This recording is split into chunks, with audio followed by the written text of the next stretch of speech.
Fitness Success, the 4 pillars of achievement. Each week, I alone or with a guest will break down a specific pillar to help you build a balanced, sustainable fitness routine. Week 1 is all about pillar 1, nutrition habits, master your nutrition, fuel your body for success. Week 2, pillar 2, stress management, practical strategies for managing life's inevitable stressors.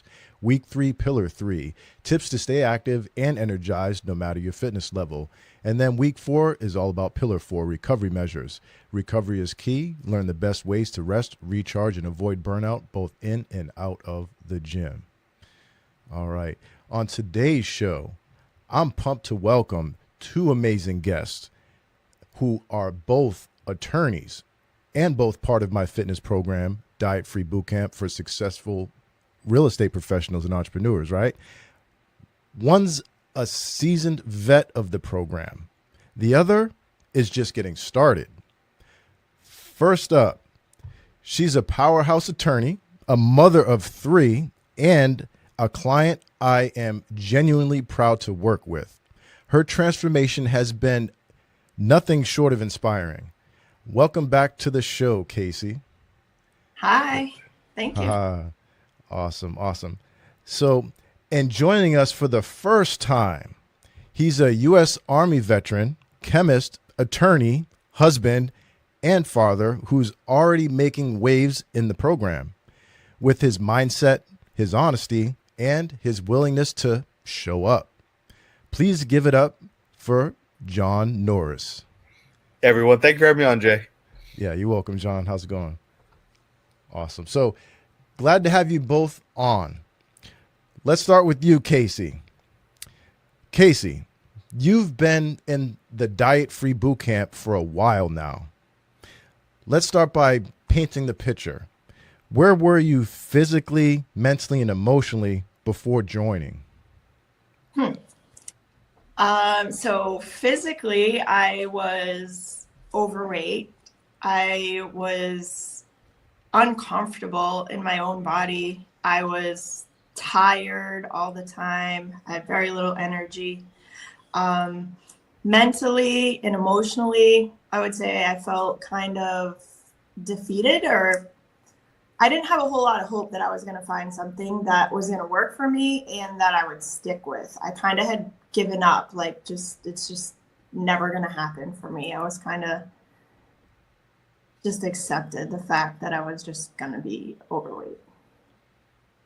Okay, that makes sense. And you've tried a lot of different things in the past, all that, so you summed it up. I had tried so many different things, like so many different diets, programs, meal plans, and some of them worked, but I didn't stick with them. Some of them didn't work. Some of them, I would say worked a little bit, but nothing to the extent that I've done with your program. Awesome. Okay, so John, you're just getting started.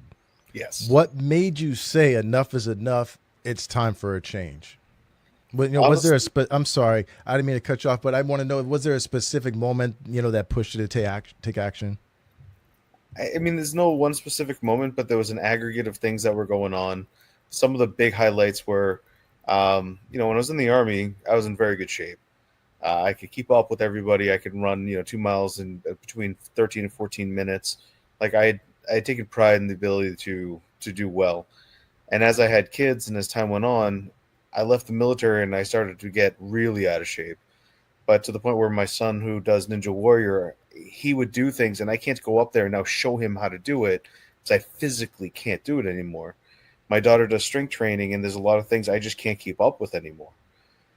So I feel like I was missing out on parts of my children's life and being a better father to them because of this weight that I had accrued over the years.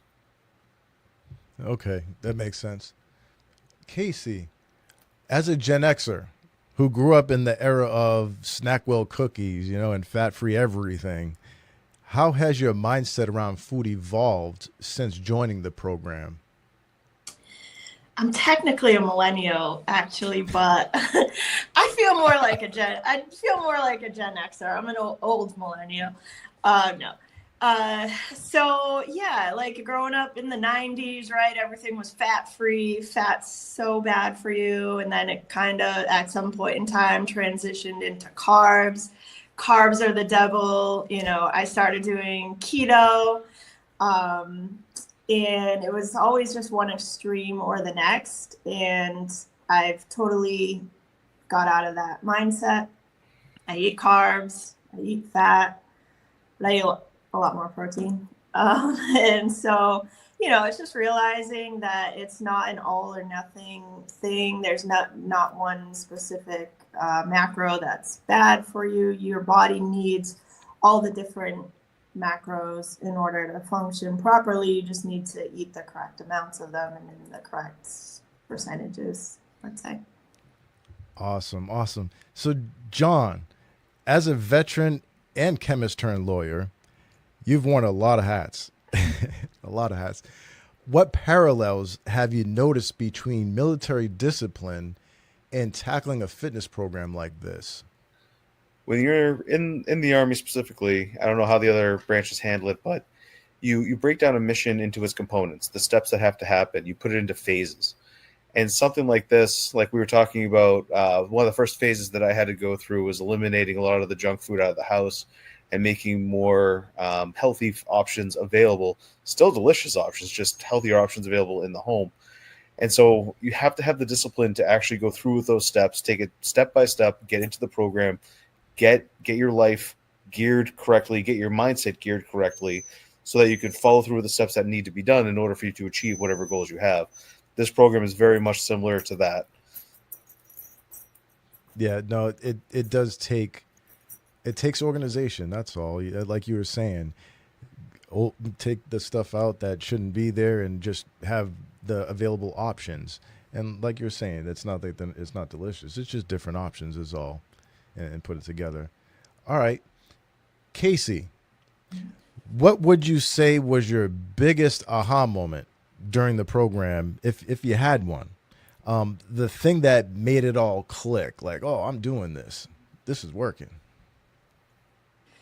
You know, I don't think I had one aha moment. I feel like I've had a series of aha moments over the course, and still they're still happening. I think the first really big change that I noticed was my sleep. Before anything to do with weight, it was just that I was finally sleeping through the night, which was something I never did before this program. So that was the first kind of aha moment. I was like, oh, wow, I slept all through the night. I didn't wake up. And then it was like night after night. And then I'm like, oh, I feel better. I feel awake in the morning. I have more energy. And then I think the next big aha moment was when I finally allowed myself to not try to be so perfect. Like, I know you would always tell me, oh, you have a range of 5 to 10, grams away from your goals, but I wanted everything to be exactly perfect. And that's just kind of how my brain works, anyway.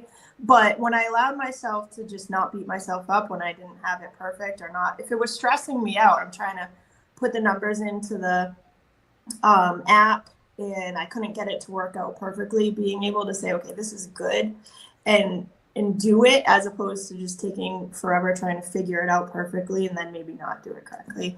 That was another big aha moment that I had, was like, just do a good job. You don't have to be perfect all the time. And if you aren't perfect, don't say F it and give up, because, it's like, oh, I'm not doing it perfect, I quit.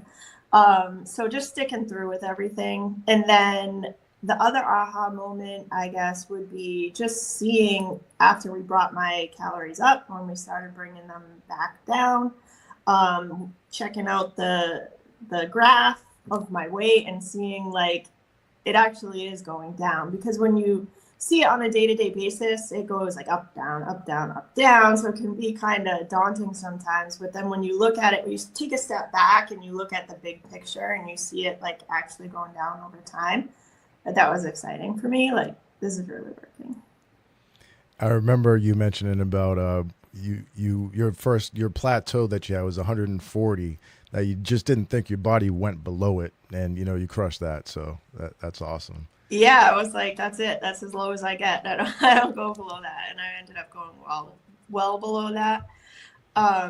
One more thing I would say, another recent aha moment was that this most recent time when we started bringing my calories back down again, it was like 2 weeks had gone by, maybe 3, and I was starting to notice some changes. And I was like, oh, that was really quick. And so I was like, wow, my mindset has totally changed, because when I first started, it was like, if I don't see results in a week and I don't, I haven't lost 20 pounds in 2 weeks, then something's wrong here. But now it's like, I can finally grasp that change takes time and you have to be patient. And now 2 to 3 weeks felt like a really quick.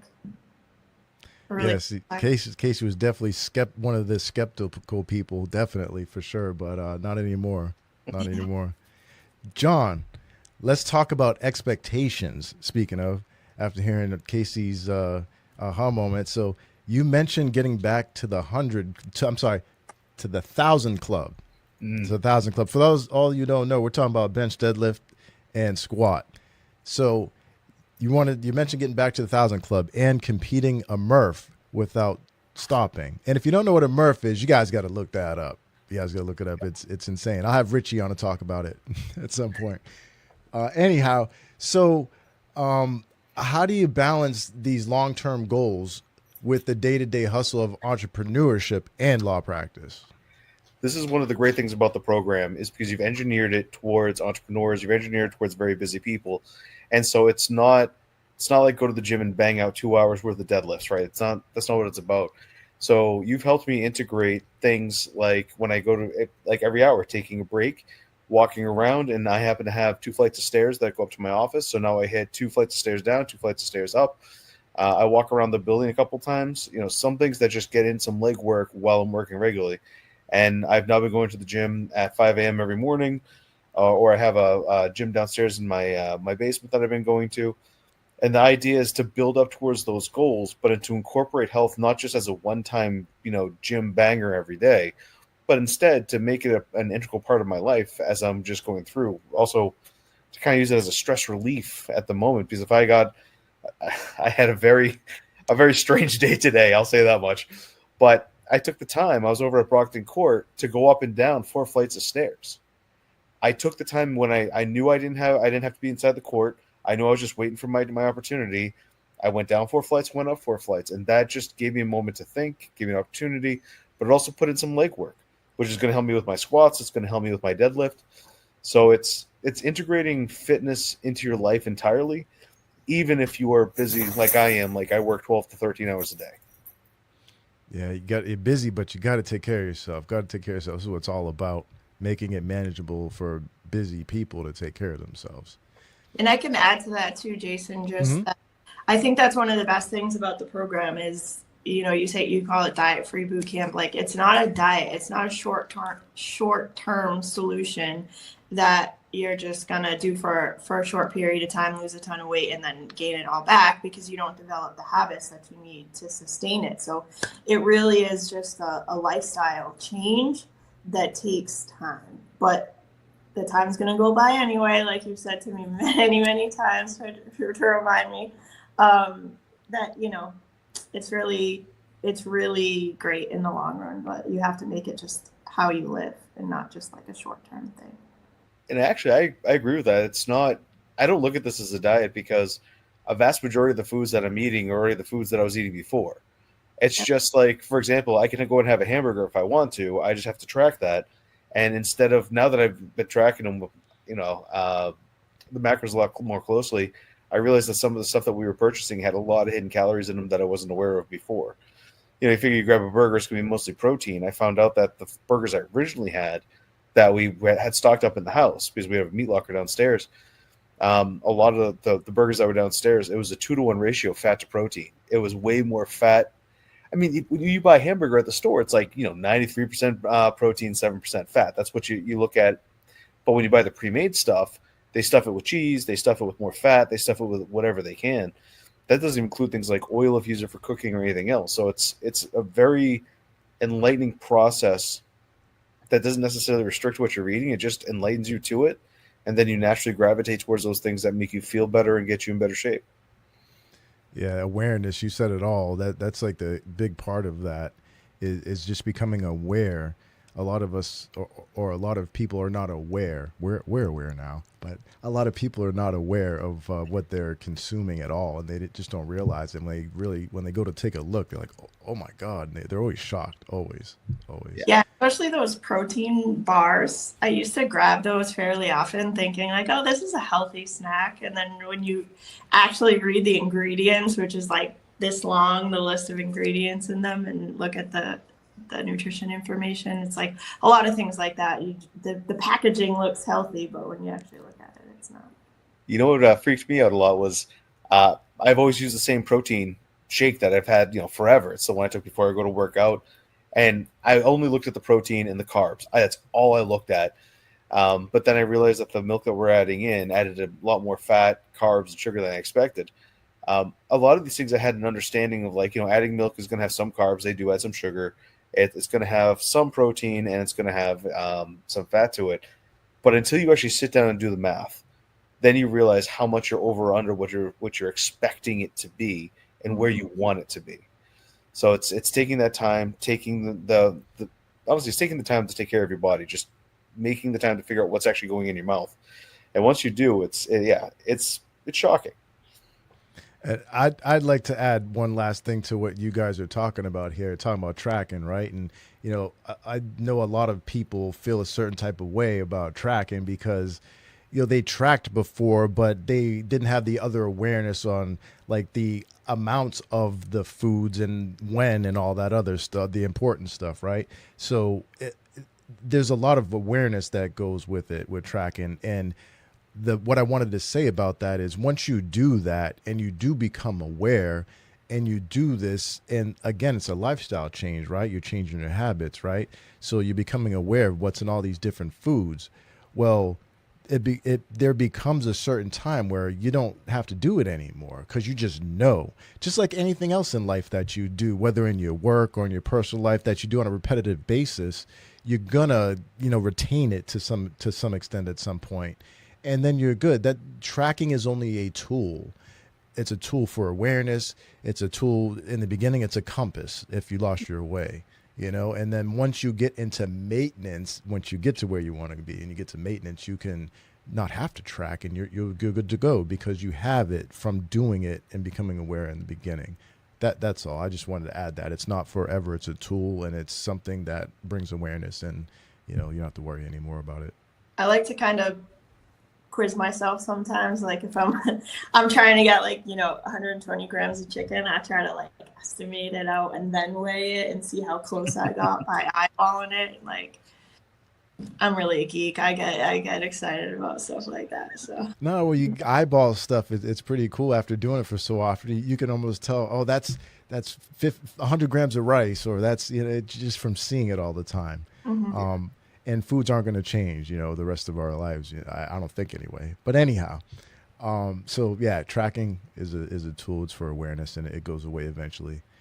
Casey, your transformation has been incredible, nothing short of incredible. 30 plus pounds lost, 7.5 inches off of the waistline, but more importantly, confidence gained, right? What surprised you most about how your physical transformation impacted your professional life? I wouldn't say it really surprised me because I kind of expected this to happen, but just gaining confidence in yourself by doing what you're supposed to do every day and sticking through, following through with what you said you were going to do to yourself just builds confidence in all other areas. In addition to, liking how I look physically better, there's so much more confidence that comes from just doing the program in general.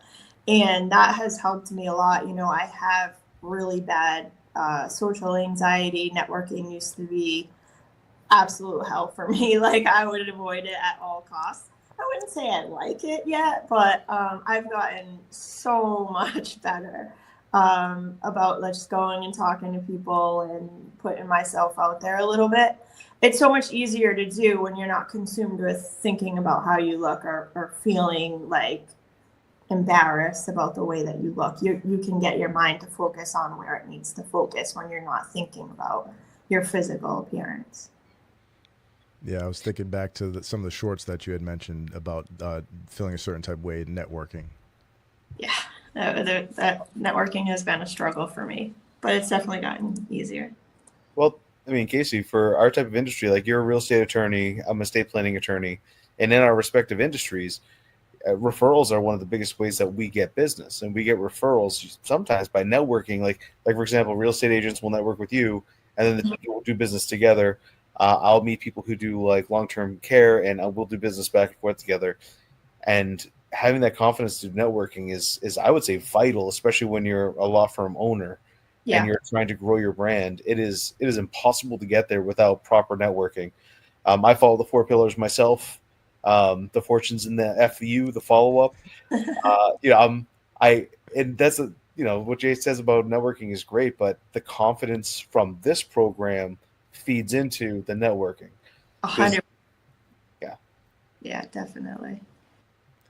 No, that's awesome. I'm having technical difficulties with my screen here, but I started off networking being in decent shape. Although when I was a residential real estate agent, I was at my heaviest. I was also about a year or so into starting up my landscape installation renovation business as well. And I didn't do a lot of networking in residential back then. But when I was at my heaviest and I was showing property to people, I was uncomfortable in my own skin. And I remember that. And wearing like the dress shirts that I was wearing and everything was just so tight, and the dress clothes that I was wearing. And that's so I've been there, done that. You know what I mean? So that's why I love to help other professionals out with that sort of thing. Casey. Mm-hmm. No, actually, John. You mentioned being self-conscious in a suit. Speaking of, since we were talking about that, right? You mentioned about being self-conscious in a suit and not setting a good example for your kids. What are you doing now to shift that narrative? So I don't think I will feel comfortable in a suit until I drop a couple of sizes, to be completely honest with you. You talked about not being comfortable in your own skin. I haven't been comfortable in my own skin for over a decade. This is going to sound gross, and I apologize, but I can feel the fat moving around. It is something that is on my mind 24/7.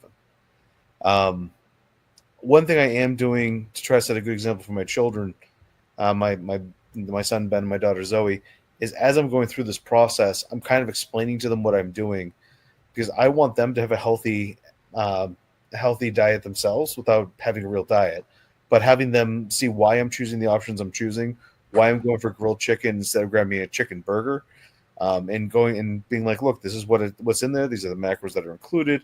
Here's how I'm keeping track of that, so that way they pick up kind of the good habits I'm trying to develop for myself.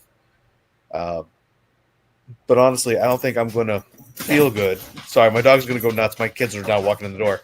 But I don't think I'm going to feel good about myself until I get back down to a decent appearance, a decent weight. And no shame to anybody else who has view of weight either, right? I don't judge other people, but I do judge myself very heavily. Yeah, don't we all? We're our own worst critics for sure, big time. I think that resonates with me too, John, because I have a daughter. My youngest is my daughter. She's 10 years old, and I wasn't healthy. Therefore, I wasn't giving my kids healthy food. There was a lot of junk food in the house, and she's grown up just with very unhealthy food. And now I love that she's starting to see, like you said, John, like she's seeing what I'm doing, and hopefully that's going to be a good influence on her. And I'm trying to slowly teach her what I'm doing as well, and just so she has some general understanding even of what is protein and why we need it. But that's huge. We always, as parents, always want what's best for our kids. And I felt like I was not doing a great job at that, not setting a great example for my kids. And there's a lot of guilt from that, but I'm just trying to move forward, make it better as we go. I feel the exact same way. I feel like I am being a negligent parent or a failure as a parent Yeah. if I'm not setting a good example for my children.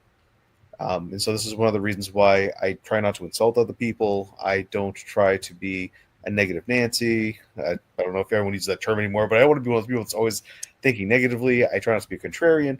Like, I have a whole bunch of things that I set as guardrails philosophically and mentally for myself so that my children will have some sort of a role model to live up to.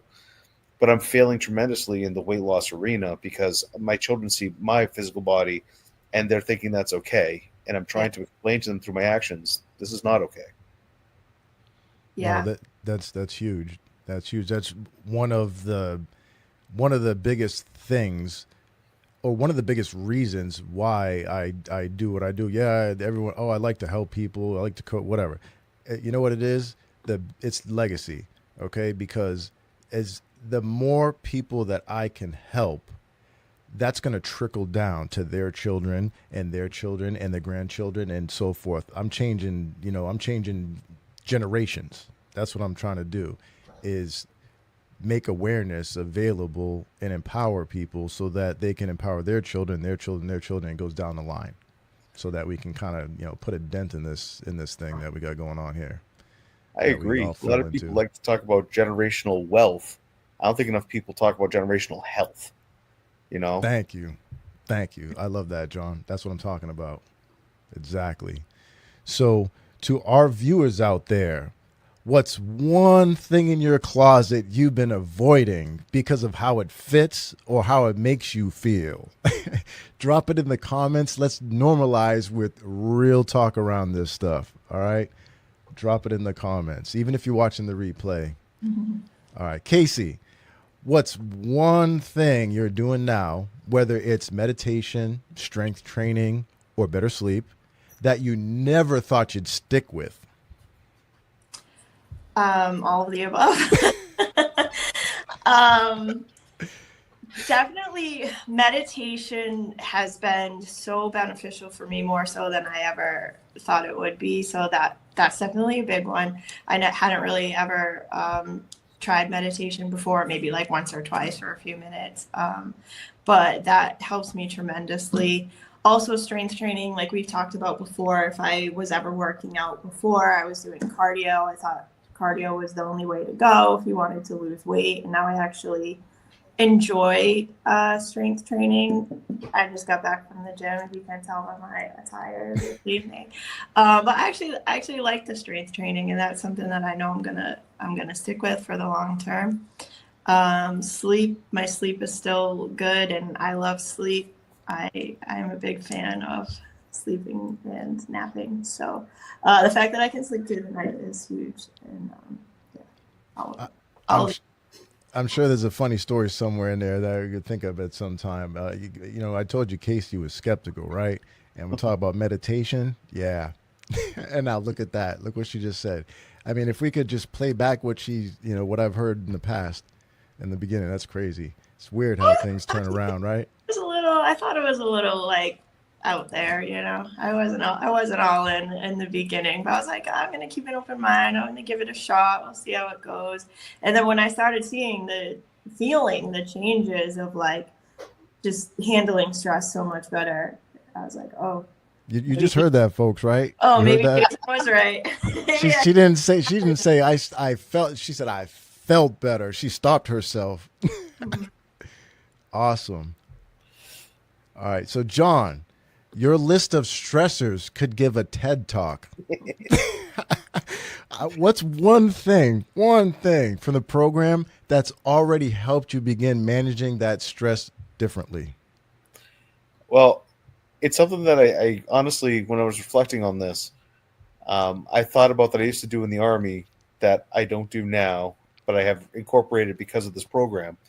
And I'm very appreciative of that, is that I take a break every hour-ish to try to just do something physical, get away from the screen, get my mind off what's going on. I tend to think myself into a hole. Casey probably knows this. Attorneys tend to sit there and read law and go so deep down the case law or the statutory law rabbit hole that we get lost in the quagmire of words. And honestly, it kind of slows you down and makes sure the work's not great. Just getting up, walking away, getting out of the mindset, focusing on absolutely nothing or something else entirely, and then coming back and sitting down and going back to work has reset that stress meter every hour. So it's not just building and building and building until I lose my mind. That's been incredibly helpful. Awesome. Kind of letting some steam out of the pressure cooker as you go on. Awesome. Who else, this is for the audience, who else remembers trying to get shredded in the 90s by eating nothing but plain turkey breast and rice cakes? Remember rice cakes?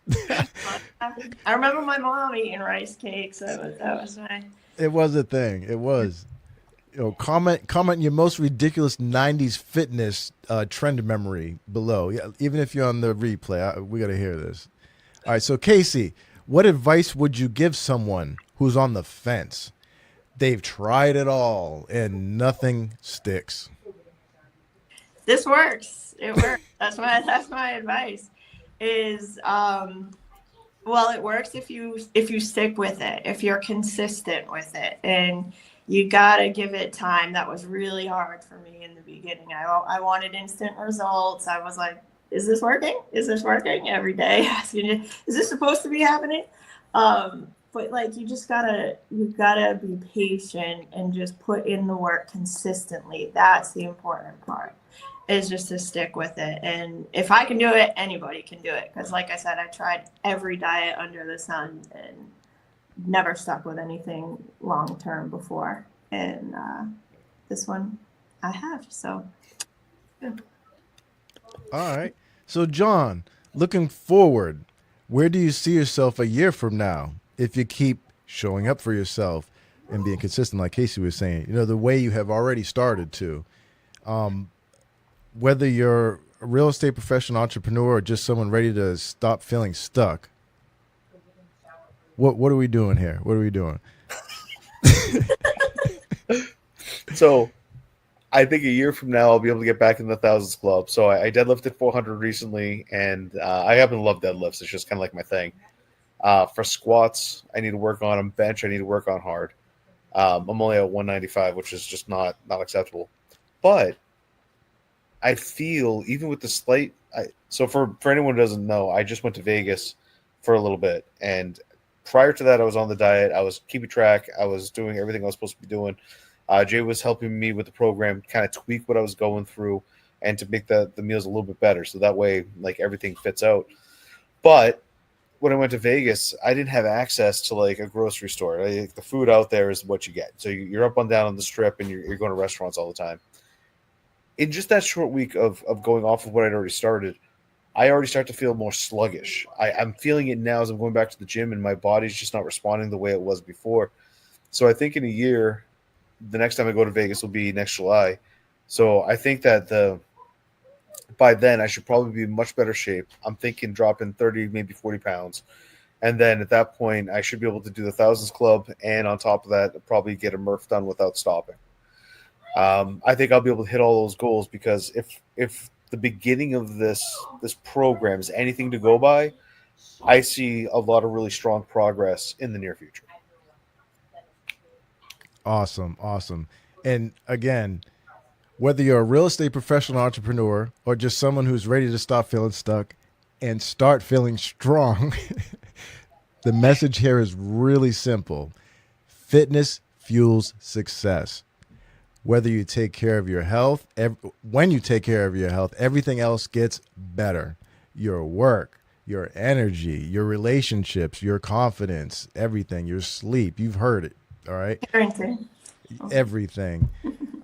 Big thanks again to Casey Cole and John Norris for keeping it real with us today. I mean, you both are crushed. Well, Casey, you crushed it. John, you're now crushing it. Casey, continuing to crush it. And you both are living proof that transformation is possible, no matter how busy, how stressed, or how stuck you feel. All right. I got the program for you. If you're watching and you want to learn more about the Diet Free Bootcamp, shoot me a message or drop a fire emoji in the comments. If you don't know how to do that, just write fire. That'll work. Let's make your breakthrough the next one. Casey, John, thank you both for showing up, speaking the truth, and providing or proving that real change isn't about perfection, right? It's about commitment and consistency. All right. Thanks for having me, Jay. Yes. Thank you. Thank you, guys. Have a good night. All right. You've inspired a lot of people today just by being honest, vulnerable, and consistent. And that's exactly what this journey is all about. To everyone watching, you don't need to have it all figured out. You just need to get started like John did. All right. And you don't need to be stuck forever, because Casey's story proves you can come out the other side stronger than ever and smaller. So once again, much love and respect to both of you guys. All right. I'm proud to be your coach, and even prouder to call you guys teammates. Until next time, keep it simple, keep it moving, and above all else, keep it real, especially when it comes to your fitness. That wraps up today's fitness success segment. Next Monday is week 3. So we'll be discussing pillar 3, physical activity, tips to stay active and energized no matter your fitness level. If you want to join the conversation as a guest or have your questions featured on the next episode, just drop a comment below. Yes, even if you're watching the replay.